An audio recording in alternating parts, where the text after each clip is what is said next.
बिस्मिल्लाहिर्रहमानिर्रहीम। अस्सलाम वालेकुम। कही अनकही के साथ वजी अहमद सिद्दीकी आपकी खिदमत में हाजिर है। अमेरिका और भारत की दोस्ती का महवर इन दोनों ममालिक की चीन और पाकिस्तान से दुश्मनी है।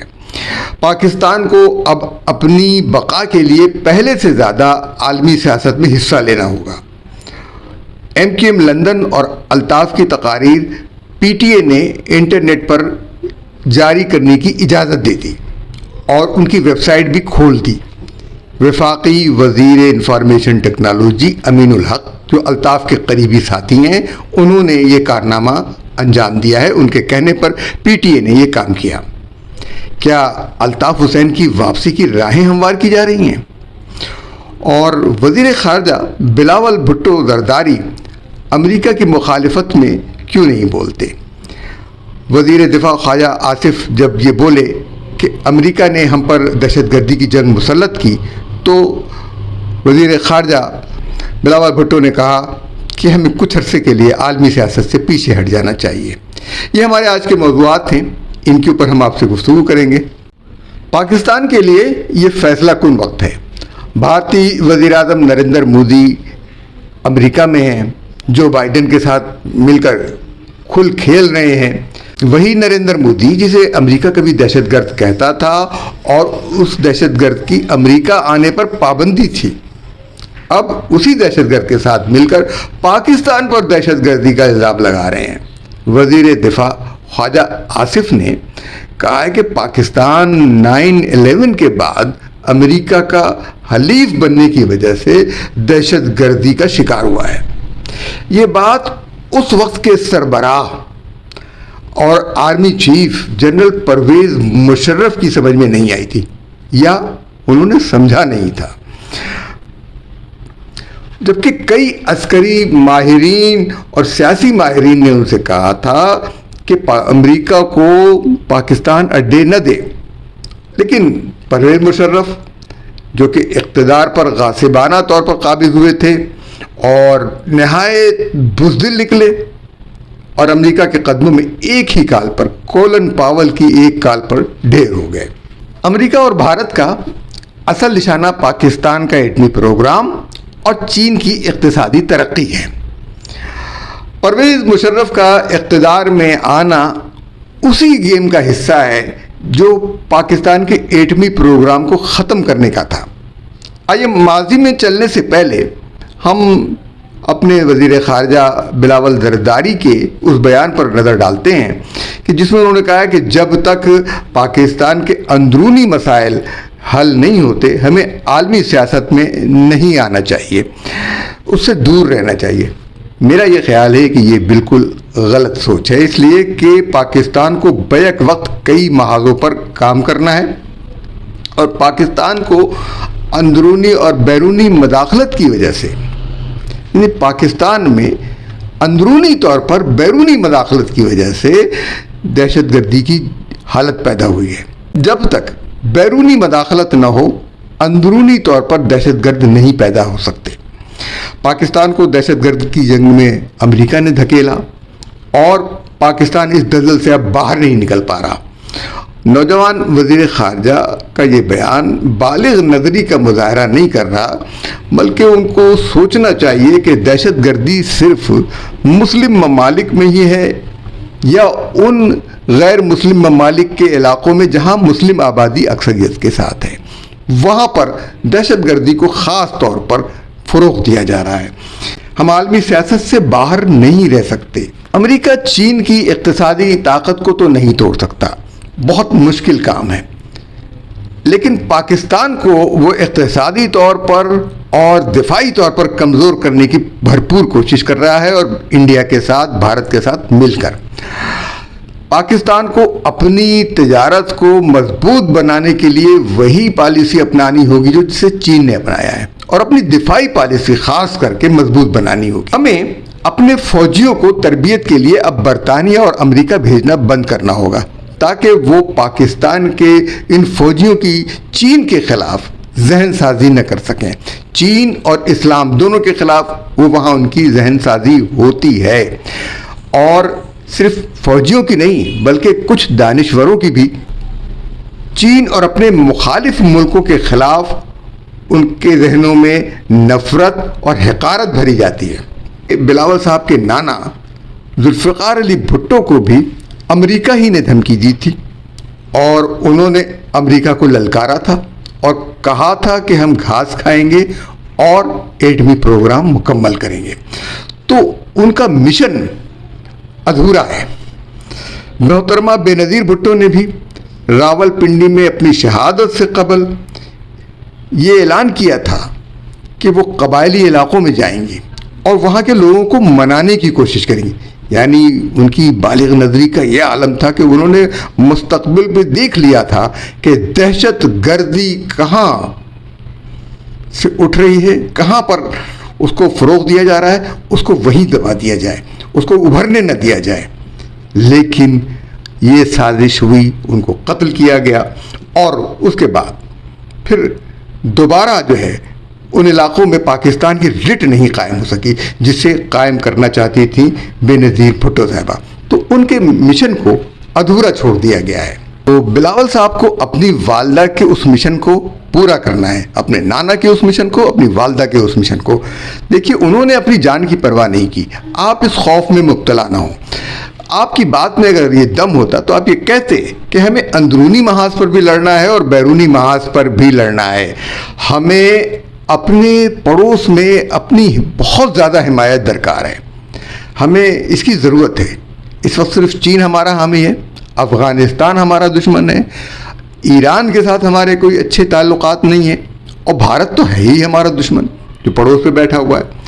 आज भी कुछ लोग भारत की मोहब्बत में इस हद तक मरे जा रहे हैं कि होली जैसे त्यौहार को मुस्लिम त्यौहार में बदल रहे हैं। होली में हिंदुओं का तसव्वुर ये है कि उस दिन अल्लाह ताला या भगवान जो है आपके ऊपर से नजरें हटा लेता है, जो चाहे आप करें। तो भाई, ये एक मुसलमान का अकीदा नहीं हो सकता तो कि वो होली इस तरह मनाए। उनका त्यौहार है, वो मनाएं। आप मुसलमानों पर क्यों जोर डालते हैं कि वो मनाएं?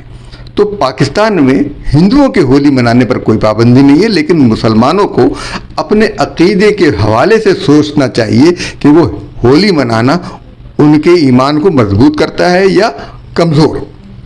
अमरीकी सदर जो बाइडन ने वाज़े तौर पर मोदी की ज़ुबान बोलते हुए पाकिस्तान से कहा है कि भारत मुखालिफ इंतहा पसंदों को लगाम दे। तो पाकिस्तान में भारत मुखालिफ इंतहा पसंद कौन है? ये एक ऐसा इल्ज़ाम है। यहाँ पर तो वो इंतहा पसंद मौजूद हैं जो पाकिस्तान के खिलाफ बोलते हैं भारत की मोहब्बत में। भारत में कोई पाकिस्तान की हिमायत में बोलने वाला मौजूद है नहीं, लेकिन हमारे यहाँ हमने उनको लगाम नहीं दी है जो भारत की हिमायत में पाकिस्तान के खिलाफ बोलते हैं, पाकिस्तान के अकायद के खिलाफ बोलते हैं, इस्लाम के खिलाफ बोलते हैं और उनको कोई लगाम देने वाला नहीं है। जिन तंजीमों का वो नाम ले रहे हैं वो फैसला कर लें, वो तो कलअदम है पहले से ही। तो पाकिस्तान वाज़े तौर पर एक मुतनाज़ा इलाके का फैसला कराने के लिए आवाज़ बुलंद करता है, कश्मीर का। और कश्मीर का इलाका मुतनाज़ा है, चाहे भारत 10 बार उसे अपना हिस्सा बनाने का ऐलान कर दे, लेकिन कश्मीर का इलाका मुतनाज़ा है, मुतनाज़ा रहेगा जब तक वहाँ के लोगों को हक़ खुद इरादी नहीं मिल जाता। तो कलअदम, जैशे मोहम्मद और लश्कर तैयबा, ये तंजीमें कलअदम हैं, इनका कोई वजूद नहीं है पाकिस्तान में। इसलिए अमरीकी सदर जो बाइडन को जवाब देना और उनको लगाम देना बहुत ज़रूरी है। अब वापस आते हैं अमेरिका भारत ताउन पर। देखिए, इस वक्त अमेरिका भारत को बहुत बड़े दिफाई ताउन की पेशकश कर रहा है और बड़े बड़े वहाँ मंसूबे लगा रहा है। पाकिस्तान में उसने कभी कोई सनती मंसूबा नहीं लगाया, यह वाज़ेह रहे, कोई प्रोजेक्ट नहीं लगाया, सिर्फ इमदाद दे के भिकमंगा बनाया।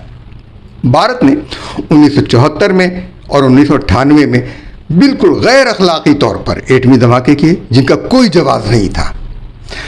अमेरिका ने इस पर भारत पर कोई पाबंदी आयद नहीं की, दोनों मौके पर। लेकिन जब 1998 में पाकिस्तान ने धमाके किए तो पाकिस्तान पर पाबंदियां भी आयद हुई, लेकिन पाकिस्तान ने हिसाब चुका दिया और भारत के दानिशमंद उस वक्त के वज़ीर आज़म, दानिशमंद वज़ीर आज़म अटल बिहारी वाजपेयी को यह एहसास हुआ कि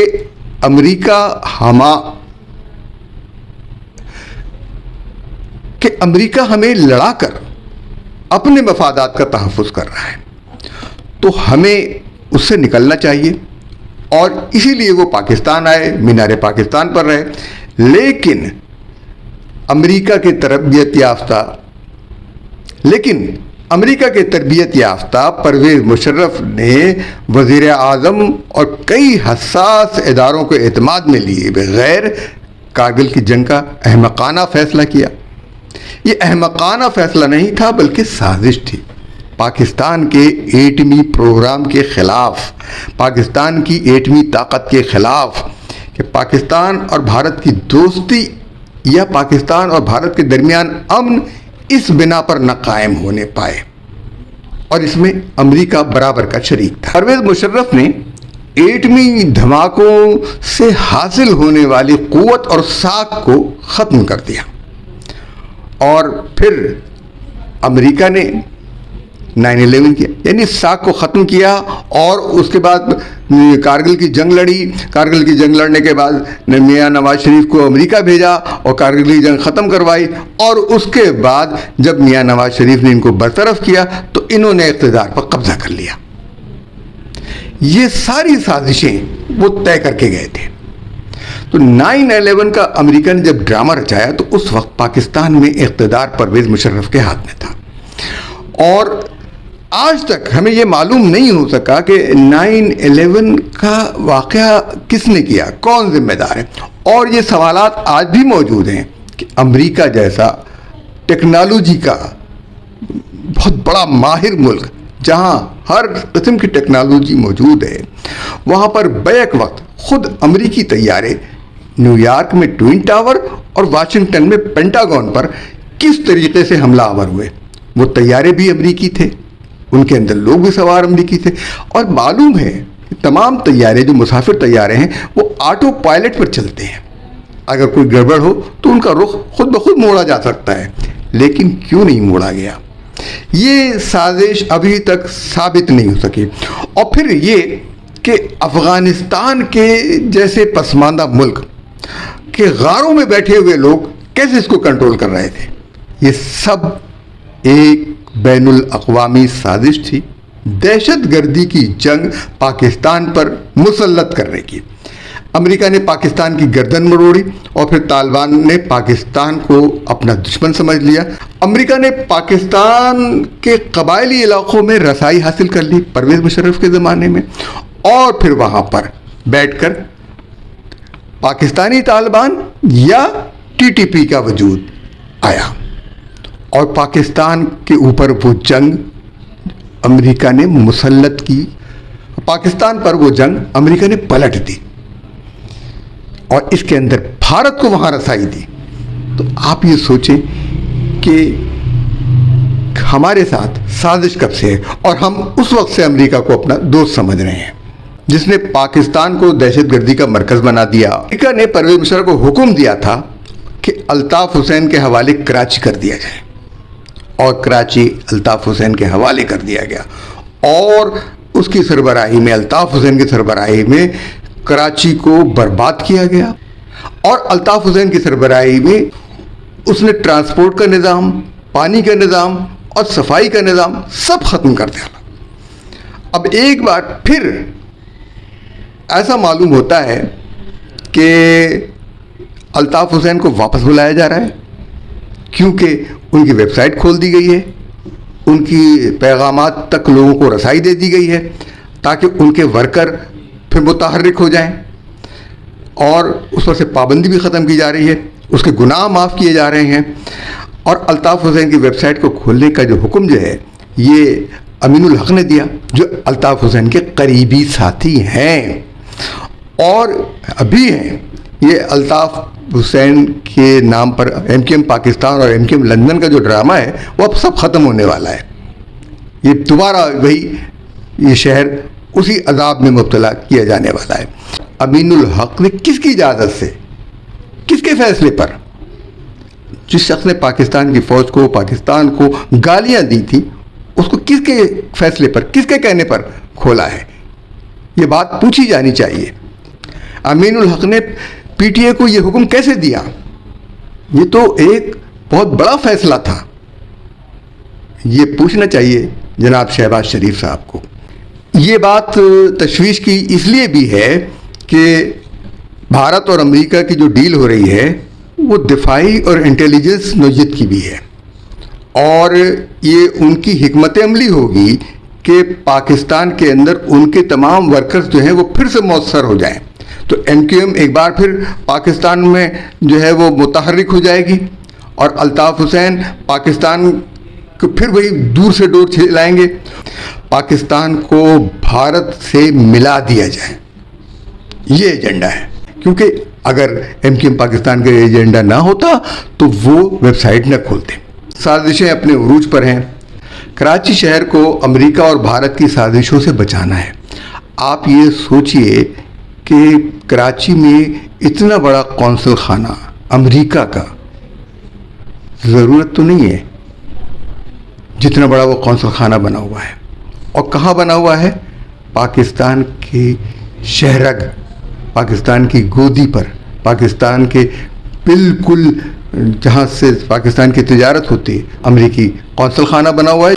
तो इतने बड़े कौंसल खाने की ज़रूरत नहीं थी, लेकिन ये साजिश इसलिए है कि पाकिस्तान के इस शहर कराची से न सिर्फ पाकिस्तान का मफाद वाबस्ता है बल्कि चीन का मफाद वाबस्ता है। इस वक्त अफ़गानिस्तान में लगाई हुई अमेरिकी जंग अब तक पाकिस्तान में चल रही है, और अब कराची को एक बार फिर बदअमनी का शिकार करना चाहते हैं और गैर मुल्की हमलों की दस्तरस में देना चाहते हैं। अगर कराची में बदअमनी का बाजार गर्म हुआ, ये बात तशवीश की इसलिए है कि अभी भारत और अमेरिका दोनों के दरमियान दिफाई और इंटेलिजेंस के मुआहदे हुए हैं, और उनकी इंटेलिजेंस में जो ख़ास मुआहदा है पाकिस्तान का एटमी प्रोग्राम और चीन की इक़्तिसादी क़ुव्वत। चीन की इक़्तिसादी क़ुव्वत को रोकने के लिए भी पाकिस्तान पर हमला करना होगा, और पाकिस्तान पर हमला करने के लिए इक़्तिसादी क़ुव्वत को, क्योंकि चीन जो है पाकिस्तान के अंदर जहाँ इक़्तिसादी सरगर्मियाँ कर रहा है वो गवादर है और बलूचिस्तान का हिस्सा, और दूसरी तरफ कराची है। तो दोनों इलाक़ों के अंदर अमेरिका और भारत बदअमनी पैदा करना चाहते हैं, और गवादर व बलूचिस्तान के अंदर उन्होंने बदअमनी में काफ़ी हद तक कामयाबी हासिल की है, और कराची के अंदर अब उन्होंने अल्ताफ़ हुसैन को दोबारा मुतहर्रिक किया है। MQM अल्ताफ़ हुसैन या MQM पाकिस्तान, दोनों का एजेंडा एक है कि पाकिस्तान को भारत से मिला दिया जाए। ये बहुत नाजुक दौर है। इस वक्त हुकूमत को सोचना चाहिए और पूछना चाहिए कि किसकी इजाज़त से अमीनुल हक ने ये वेबसाइट खोली और अल्ताफ़ हुसैन को इजाज़त दी। अमेरिका जानता है, भारत जानता है कि पाकिस्तान की इक़्तिसादी शहर कराची है। यही है अब तक पाकिस्तान को इक़्तिसादी तौर पर चला रहा है। लेकिन अब आप ये सोचिए कि वहाँ पर एक इतना बड़ा कौंसल खाना अमेरिका का मौजूद है, सिर्फ गोदी पर, बिल्कुल कराची के साहिल पर मौजूद है, जिसकी ज़रूरत नहीं है। उस कौंसल खाने से साजिशों के अलावा कुछ और नहीं होता। तो अमेरिका की लगाई हुई आग में हम आज तक जल रहे हैं, दहशतगर्दी की जंग, और IMF अमेरिका के दबाव में, वर्ल्ड बैंक अमेरिका के दबाव में। तो हमारा सारा कारोबार, माईशत जो है वो सब कुछ अमेरिका के दबाव। अमेरिका ने भारत को वो ड्रोन्स दिए हैं जिनसे हमले हो सकते हैं, बमबारी हो सकती है, और भारत को कहा है कि चीन को निशाना बनाए, लेकिन भारत चीन को निशाना नहीं बना सकता क्योंकि उसके लिए बहुत मुश्किल हो जाएगी। लेकिन निशाना पाकिस्तान बनेगा। पाकिस्तान के कौन से इलाके होंगे? बलूचिस्तान और खैबर पख्तूनख्वा में तो वहाँ से जंग जारी है अफ़गानिस्तान से, और दूसरा इलाका बनेगा आज़ाद कश्मीर और सिंध।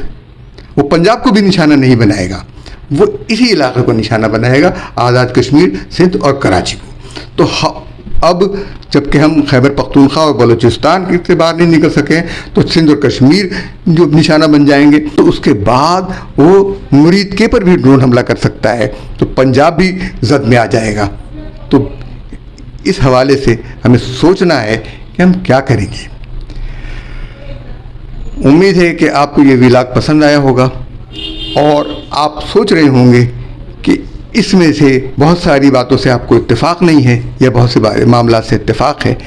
आपको इत्तेफाक हो या ना हो, आप अपनी राय ज़रूर दें और तबसरा करें, इसे शेयर करें और को सब्सक्राइब करें ताकि हमारा पैगाम दूसरों तक भी पहुँचे और आप अपनी राय खुल कर दें।